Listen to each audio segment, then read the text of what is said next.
ఓం నమః శివాయ శ్రీమాత్రే నమః. మిత్రులకి శ్రీభిలాషులకి అలాగే నేను ఇంతగా ఆదరిస్తున్న యూట్యూబ్ ప్రేక్షకులందరికీ కూడా పేరు పేరు ధన్యవాదాలు. మిత్రులరా, మీ అందరికీ పరాదేవత ఎల్లవెల్లా మీతో ఉండి మీ మనోవాంఛ నెరవేర్చాలని మనస్ఫూర్తిగా కోరుకుంటున్నాను. ఈరోజు మనం తాంబూలం అంటే తమలపాకు చాలామంది తీసుకుంటూ ఉంటారు. ఈ తాంబూలాన్ని తీసుకున్నప్పుడు తమలపాకు తొడిమి ఉంటుంది కదా, దాన్ని చివరి తెంపి తాంబూలం సేవిస్తారు. తమలపాకు తొడిమి తింటే వ్యాధి రావడానికి అవకాశాలు ఎక్కువ. అలాగే చివర్లు తినటం పాపంగా చూస్తారు. ఆకులో ఉండే ఈనెలు తింటే బుద్ధి మందగిస్తుంది. తమలపాకు నమలగానే ఊసేయాలి. దానికి కారణం తొడిమే, ఈనెలు, చివర్లు ఇంకా మిగులు ఉంటాయి కాబట్టి.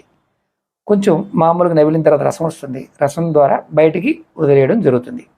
తాంబూలంలో ఒక ఒక్క మాత్రమే వాడాలి, 2 ఒక్కలు పనికిరావు.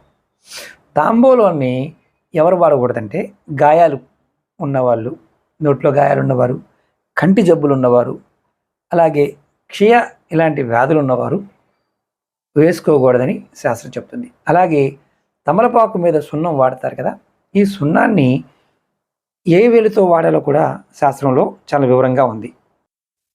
మీరు ఆకుకి సున్నం రాసే సమయంలో మన మధ్య వేలు, ఈ వేలు లేదా బొటన వేలు మధ్య ఈ వేలుతో కానీ ఈ వేలుతో కానీ సున్నం ఆకు మీద రాసుకోవాలి. దానివల్ల ఆయుష్ పెరుగుతుంది.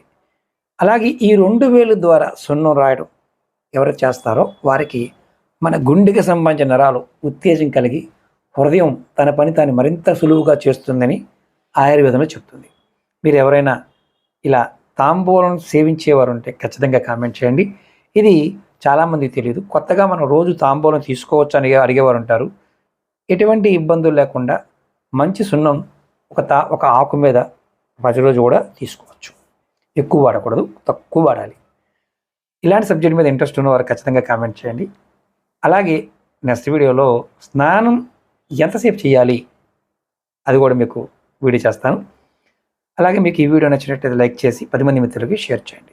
ఎవరికైనా జాతకాన్ని చూయించుకోవాలి, సమస్యల సమాధానం తెలుసుకోవాలనుకునేవారు 9440593655 ఈ నెంబర్కి కాంటాక్ట్ చేసి మీరు అపాయింట్మెంట్ బుక్ చేసుకోవచ్చు. ఓం నమః శివాయ శ్రీమాత్రే నమః.